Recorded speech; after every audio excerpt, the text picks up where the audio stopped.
Kata Nabi, kalau Bilal masih adzan, kamu terus saja makan, jangan berhenti sahur.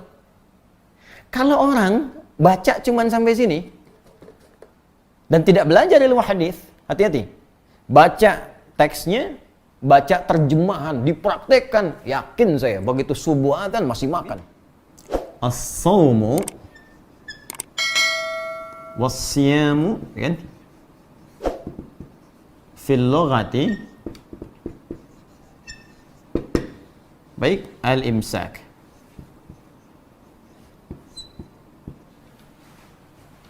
Fokus pelan-pelan. As-shaumu was-siyam, baik saum ataupun siyam, fil lughati, secara etimologi, dalam pengertian asal bahasanya, ya, berarti al-imsak, artinya menahan. Ini yang tadi telah saya uraikan, ya, cukup panjang dan lebar. Fokus. Ada satu hal yang ingin saya berikan penekanan. Kata imsak di sini bukan imsak dalam pengertian tradisi masyarakat kita. Oh, hati-hati. Ya, imsak di sini ini nama lain dari puasa.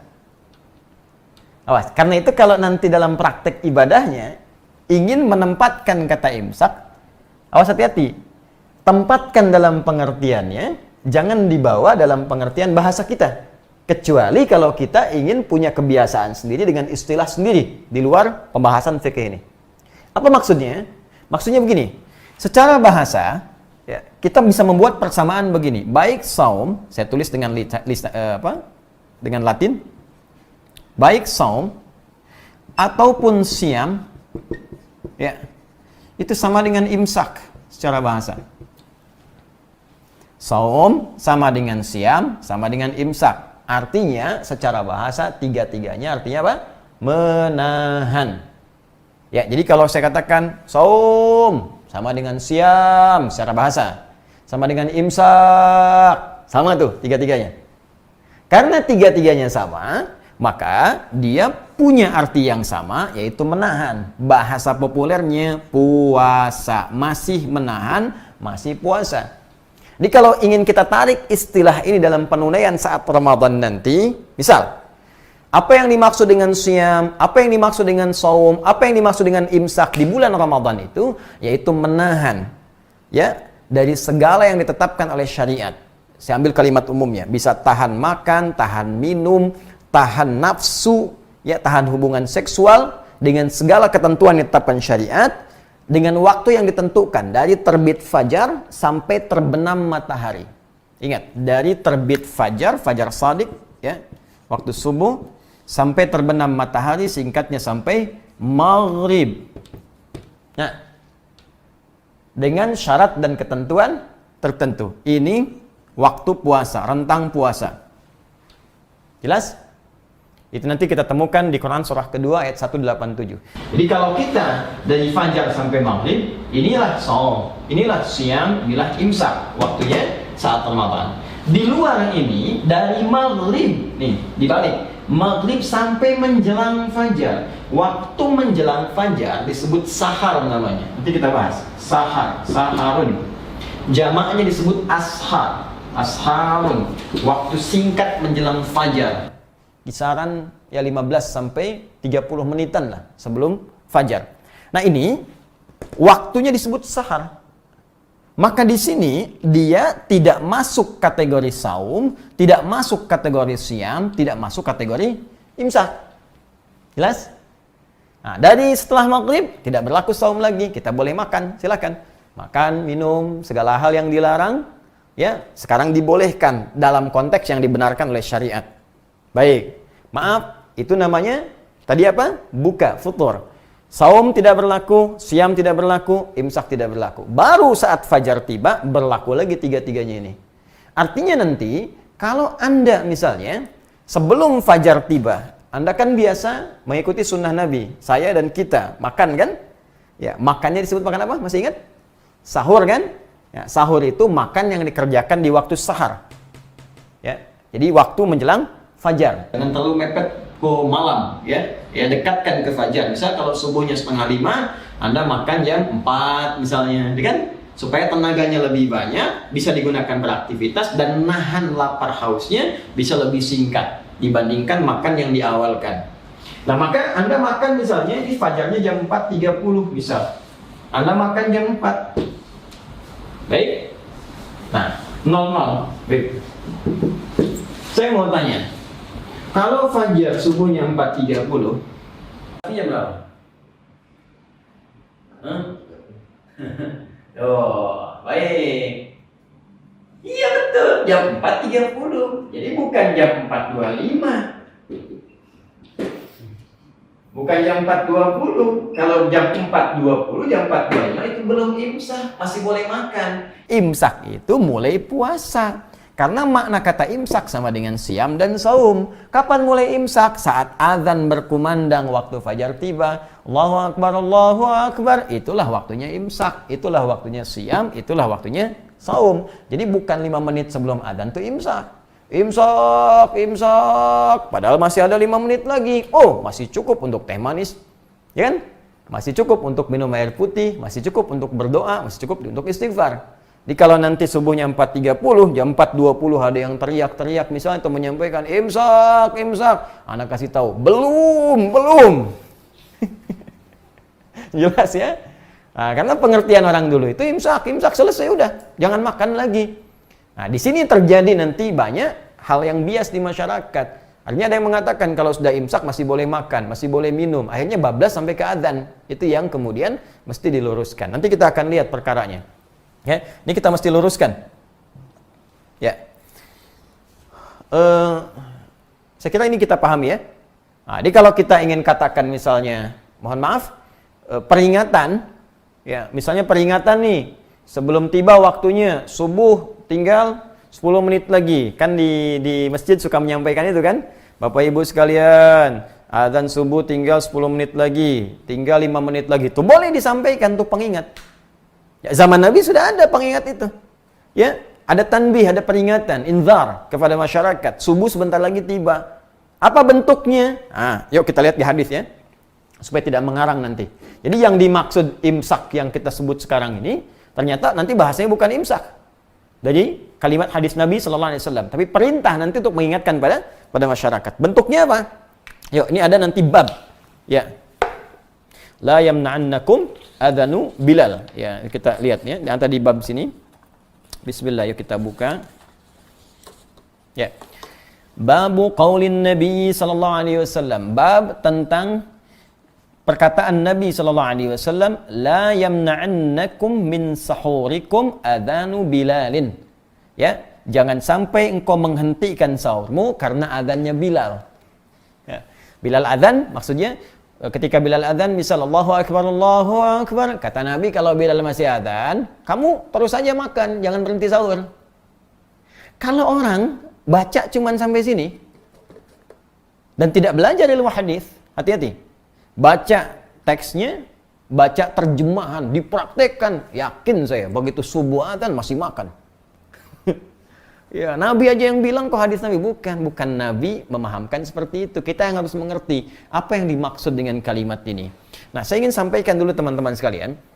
Jadi di zaman Nabi itu, ketika Nabi SAW hijrah ke Yathrib dan berubah menjadi Al-Madinah Al-Munawwarah, secara singkat saja, supaya tidak terlampau panjang, secara singkat nanti ada 2 orang yang ditugaskan oleh Nabi SAW untuk mengumandangkan azan di waktu subuh.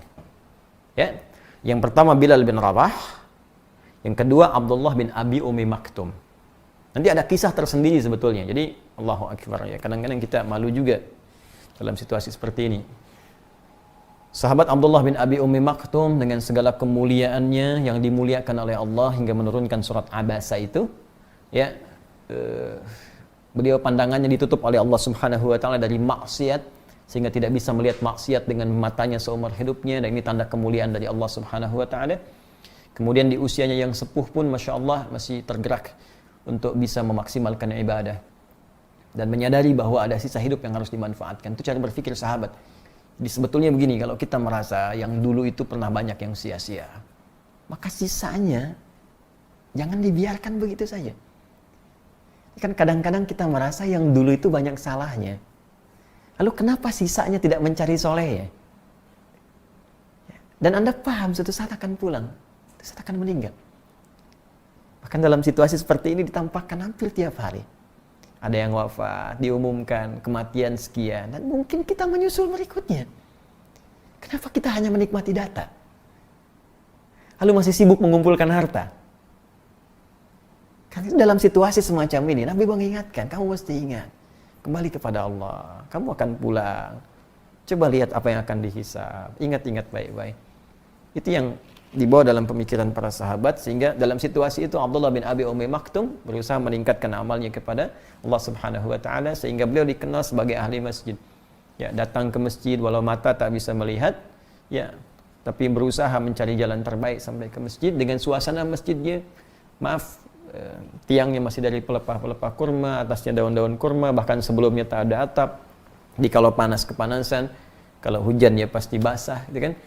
Nanti kita akan masuk saat masuk tanda Lailatul Qadar, ya, dan salah satu hadis menyampaikan Nabi di atasnya ada semacam kotoran yang melumpur, ya. Nah, itu tandanya malamnya hujan. Jadi ini menunjukkan kalau hujan ya salat mereka dalam keadaan juga basah. Kalau panas ya kepanasan. Singkatnya, beliau senang ke masjid tapi punya keterbatasan untuk subuh. Ya, jadi kalau maghrib bisa i'tikaf ke isya, zuhur bisa ke asar, tapi subuh agak sulit.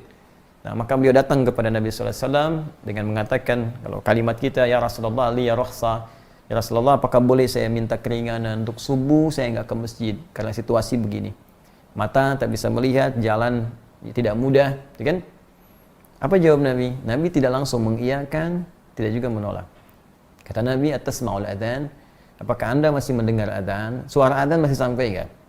Kata beliau, bala, ya saya dengar suara adzan. Kata Nabi, bima makna? Ya, Allahu akbar, madum tasma'ul adzan fa'addiha fil masjid. Selama masih kedengaran adzan, maka berusaha tunaikan ke masjid. Nah, ini kalau dalam fiqh mustahil ada satu penekanan yang kuat menunaikan ibadah kecuali bersanding dengan keistimewaan dan pahala yang begitu besar. Dari peristiwa ini, maka esoknya beliau berusaha untuk datang ke masjid subuh dengan cara yang berbeda. Kalau subuh 4.30, Allahu Akbar, beliau suka meraba jalan. Kalau kita mungkin jam 3 dari rumah, datang ke masjid jam 4. Yang kita tahu selama ini Bilal bin Rabah yang adzan radhiyallahu ta'ala anhu, yang peristiwa itu Abdullah bin Abi Ummi Maktum adzan subuh. Itu yang menjadikan nanti Nabi menetapkan adzan 2 kali. Saat subuh adzan pertamanya itu Bilal, adzan keduanya Abdullah bin Abi Ummi Maktum. Nah, adzan pertama ini itu dilakukan oleh Bilal sebelum masuk waktu subuh. Di waktu ya tertentu. Kapan waktunya? Mari kita baca. Nanti begitu subuhnya masuk, baru Abdullah bin Abi Ummi Maktum itu adzan. Ya, karena Bilal adzan pertama sebelum masuk waktu subuh, karena itulah Nabi mengatakan kalau Bilal adzan, masih makan kalian, jangan berhenti. Nah, maka kalimatnya bukan imsak.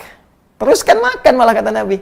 Ya, ini kalimatnya jelas tuh. La yamna'annakum, ya, min sahurikum adzanu Bilal. Ya, ayo teruskan, jangan kalian berhenti karena adzannya Bilal, karena adzan Bilal itu belum masuk subuh.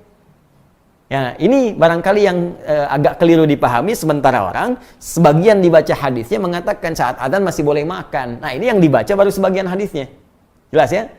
Baru sebagian, nanti ada beberapa hadis yang terpisah versinya, itu yang dimaksud adzannya Bilal. Ketika masuk adzannya Abdullah bin Abi Ummi Maktum, maka berhentilah Anda dari makan dan minum karena waktunya tiba untuk memulai puasa. Antara jeda itu apa yang terjadi? Yuk kita baca hadisnya.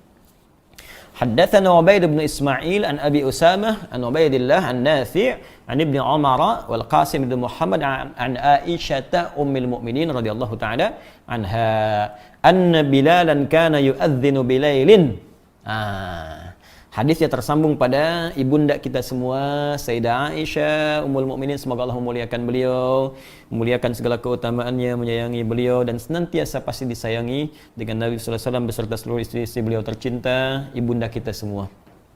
Baik. Beliau menyampaikan bahwa Bilal ya, itu biasa saat Ramadan itu beliau menunaikan adzannya di waktu masih malam. Lailin, kalimat lain itu lail itu bersabda di fajar belum masuk, Bilal yang biasa adzan. Ya, faqala Rasulullah sallallahu alaihi wasallam, maka Rasulullah sallallahu alaihi wasallam bersabda, "Kulu washrabu hatta yu'adzina Ibnu Ummi Maktum." fa innahu la yu'adzinu hatta yatlu'al fajr. Fa innahu la yu'adzinu hatta yatlu'al fajr. Ya. Baik. Qala al-Qasim wa lam yakun baina adhanihima illa an yarqa dha wa yanzila dha. Allahu akbar. Tuh, maka kata Sayyidah Aisyah, Bilal biasanya yang adzan sebelum subuh.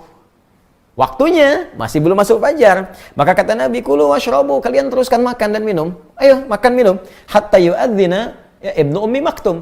Sehingga nanti sampai tiba adzannya sahabat Abdullah bin Abi Ummi Maktum. Ya, fa innahu la yu'adzinu hatta yatlu'al fajru. Karena tugasnya Abdullah bin Abi Ummi Maktum ini tidak adzan kecuali saat masuk waktu subuh. Ya, paham sampai sini?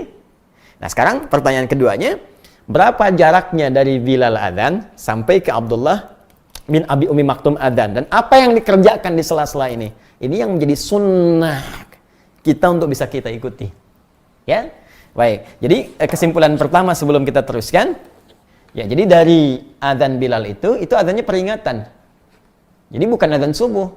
Nah, ini nanti diabadikan sampai sekarang di Madinah. Sampai sekarang itu adzan subuh di Madinah 2 kali. Ya, jadi ada adzan pertama, adzan kedua.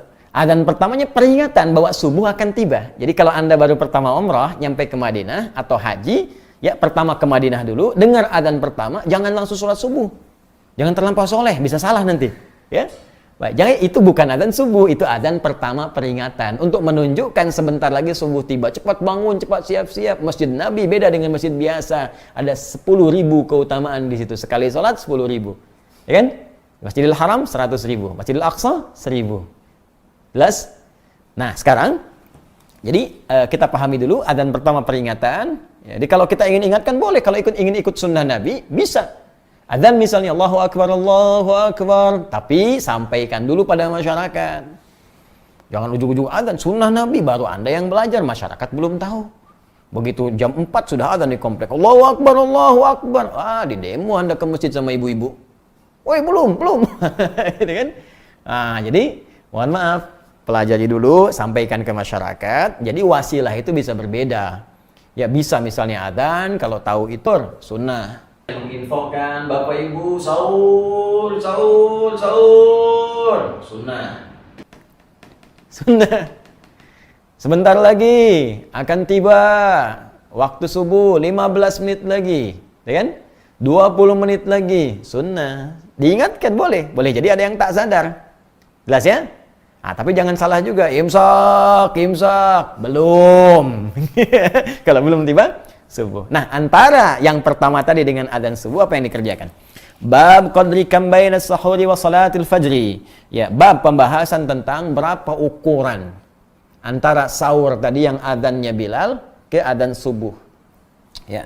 Haddatsana Muslim ibnu Ibrahim, haddatsana Hisham, haddatsana Qatadah an Anas an Zaid bin Thabit radhiyallahu taala anhu qala tasahharna ma'an Nabi sallallahu alaihi wasallam. Kami sahur bersama Nabi sallallahu alaihi wasallam. Ini langsung haditsul fi'li. Hadisnya berupa perbuatan. Kalau sudah perbuatan ini sudah selesai. Ya, artinya apa? Artinya ya ini jadi referensi yang sangat kuat. Ya, jadi sahabat yang langsung mengalami bersama Nabi, silsilah sanadnya sampai juga kepada Al-Imam Al-Bukhari dan kualifikasi ketat hadisnya sahih. Thumma qama ila salati qultu. Ya, kemudian sampai kami salat. Jadi dari sahur bersama Nabi terus ya sampai waktu ke subuh, sampai mau salat. Kemudian beliau bertanya, kam kana bainal adzan ya was sahur. Kemudian aku bertanya kepada Zaid bin Thabit. Jadi Anasnya bertanya kepada Zaid bin Thabit, kam kana bainal adzani was sahur, menurut pengalaman engkau saat engkau sahur bersama Nabi sampai ke adzan itu jaraknya berapa lama? Ya, kata Zaid bin Thabit, qala qadra 50 ayatan, sekitar bacaan 50 ayat Al-Qur'an dibaca dengan tartil. 50 ayat, teman-teman sekalian. Ya, An-Naba lebih sedikit lah, ya kan? Jadi kalau kita baca itu ya kurang lebih 15 menitan lah. Ya, 10-15 menit. Jadi kalau kita mau ambil kesimpulan ke sini, 15 menit sebelum waktu subuh tiba, kita bisa sampaikan ke masyarakat sebentar lagi subuh tiba, waktu sahur berakhir. Bapak Ibu sekalian, harap segera menyempurnakan sahurnya isi dengan istighfar dan persiapkan subuh menjelang tiba. Atau kalau mau pakai lebih sunnah lagi, baca Al-Quran, dibaca sampai subuh tiba. Nah, ini gambarannya. Jadi pertama, kita sudah mendapatkan informasi bahwa untuk puasa Ramadan itu tidak boleh sembarangan. Tidak bisa Anda hanya sekedar mohon maaf, tahan lapar, tahan haus, nanti masuk ke dalam satu hadis Nabi sallallahu alaihi wasallam, "Rubba shaimin laisa lahu min siyami illa al-ju' wal 'atash." Tidak sedikit orang puasa tidak dapat apapun dari puasanya kecuali hanya rasa lapar dan haus saja. Mesti ada ketentuan yang kita pelajari, mesti ada aturan yang dipahami, ya. Kemudian yang kedua, dalam penunaian ini mesti jelas mengetahui waktunya dari mulai subuh sampai dengan ke maghrib kita puasa. Itu yang disebut secara bahasa dengan saum, siam ataupun imsak. Dan jangan salah paham dengan nama imsak. Imsak yang dimaksudkan dalam kalimat ini secara bahasa itu senafas dengan siam, senafas dengan saum, artinya puasa. Jadi kalau masuk waktu sebelum fajar tiba, itu masih waktunya boleh makan, ya boleh sahur, boleh minum. Tapi kalau sudah fajar tiba, itu yang dimaksud dengan imsak. Jadi imsak dalam pengertian ini bukan 5 menit, 10 menit sebelum waktunya adzan tiba, tapi pas saat fajar tiba. Kecuali kalau yang Anda maksudkan imsak dalam pengertian istilah orang Indonesia, kan yang diminta misalnya yang dimaksud siap-siap gitu. Kecuali itu. Tapi kalau kedengaran orang Arab makin bingung lagi nanti. Ya, karena itu silahkan manfaatkan dan kita saling mengingatkan, dan bagus ya era modern kekinian. Suasana mengingat ini bahkan disampaikan dalam bentuk yang lebih detail lagi lewat jadwal puasa. Ya, jadwal puasa sudah ada nih. Ini makin bingung juga nih. Jadwal puasa kita, tapi yang disebarkan itu jadwal imsak. Coba ya. Ya, benar sebetulnya kalimatnya jadwal imsak, jadwal puasa. Cuman masalahnya yang muncul kok jadwal sholat. Coba cek ya. Jadwal imsak ya, jadwal imsak, tapi yang keluar jadwal sholat. Harusnya kalau jadwal imsak konteksnya ke sini jadwal puasa. Ya ini kan makin aneh lagi nih. Imsak, maksudnya apa? Ini kan siap-siap. Kalau bikin jadwal siap-siap, tapi ketika muncul jadwal sholat, jadwal imsak ya, jadwal sholat dari subuh sampai ke isya. Terus dalam praktek makin bingung lagi. Tapi kita coba berikan pemahamannya dan tidak perlu saling menyalahkan. Kita belajar untuk menjadi lebih baik. Apa yang kita kerjakan tanpa kita belum tahu dasar pengetahuannya, maka insya Allah dinilai pahalanya oleh Allah, tetap mendapat pahala karena keimanan kita. Itu yang dalilnya Quran surah kedua ayat 143. Ketika sebagian sahabat yang tidak ikut dengan Nabi, ya saat Nabi keluar dari Madinah dulu karena satu keperluan, kemudian beliau singgah di salah satu kediaman sahabat, lalu dijamu makan dan tiba waktunya, ada yang menyebutkan zuhur, ada yang menyebutkan asar atau salat yang lain. Dan intinya ketika sedang sholat itu turunlah Al-Baqarah ayat 144. Qad nara taqalluba wajhika fis sama' ya falanwalliyannaka qiblatan tardaha fawalli wajhaka syatral Masjidil Haram. Di pertengahan sholat itu ketika masih menghadap Baitul Maqdis, turun ayat ini memerintahkan beliau menghadap ke arah Masjidil Haram. Jadi yang tadinya begini menghadap ke sini berputar 180 derajat menghadap ke arah sebaliknya begini, diikuti sahabat. Nah, persoalannya ketika ayat ini turun, sebagian sahabat yang tidak ikut pergian bersama Nabi belum mendengar informasi ini. Ketika Nabi kembali kemudian diinfokan ini, orang-orang berkata bagaimana status sholat kami yang masih menghadap ke Baitul Maqdis. Maka turunlah kalimat Allah di pertengahan sampai ke ujung Al-Baqarah 143. Wa ma kana Allahu liyudhi'a imanakum. Iman yang disebutkan. Ya Allah tidak akan menyia-nyiakan keimanan kalian. Maksudnya sholat kalian yang dikerjakan dengan iman itu. Jadi kalau sepanjang kita beriman, walaupun dalam suasana kita belum tahu ilmunya, maka tetap dinilai sempurna amalan kita. Itu yang dimaksudkan. Amalan iman dalam hati, amalan hati itu niat. Itu yang dimaksud di hadis Nabi, innamal a'malu binniyat. Allah Ta'ala ada bisawab. Jadi ini yang kita bahas dalam malam ini. Kita belum belajar aturannya. Ya, baru belajar kalimat yang kita harus ya, baru kalimat asyamnya saja. Insya Allah nanti kita teruskan lagi. Esok hari dengan izin Allah Subhanahu Wa Taala kita masuk kepada dalil. Ya, apa dalilnya di Al-Quran, apa ayat-ayatnya, dan selanjutnya. Insya Allah sekali lagi teman-teman, bagi teman-teman nanti yang ingin memuliakan Ramadan kita, saya harap Anda telah menyiapkan agenda untuk masuk ke Ramadan supaya terukur kegiatan Ramadan kita dan tidak bingung menghadapi setiap hari-hari Ramadan. Baik pemirsa, saya kira cukup dulu untuk malam hari ini. Semoga Allah muliakan kita dan mengangkat wabah COVID-19 yang kita hadapi saat ini selesai sebelum Ramadan. Dan sinergi, ya, perintah menganjurkan untuk kita bisa batasi, ya, dianjurkan supaya tidak mudik agar tidak membawa virus atau membawa kemungkinan terburuk. Ikuti juga, ya, tapi juga kita meminta supaya dilengkapi juga kebutuhan-kebutuhannya. Dan insya Allah, saya kira kita semua akan bersinergi mewujudkan itu. Ya, semoga Allah memuliakan kita, menerima amalan kita, dan memberikan keberkahan atas apa yang kita kerjakan sampai dengan saat ini. Allahumma taqabbal minna innaka antas samiul alim wa tub alaina innaka antat tawwabur rahim. Rabbana atina fid dunya hasanah wa fil akhirati hasanah wa qina adzabannar. Bi fadlika subhana rabbika rabbil izzati amma yasifun wa salamun alal mursalin wa sallallahu ala nabiyyikal amin sayyidina Muhammadin wa ala alihi wa sahbihi ajma'in. Subhanakallahumma wa bihamdika asyhadu an la ilaha illa anta nastaghfiruka wa natubu ilaik wa akhiru da'wana alhamdulillahi rabbil alamin. Assalamualaikum warahmatullahi wabarakatuh.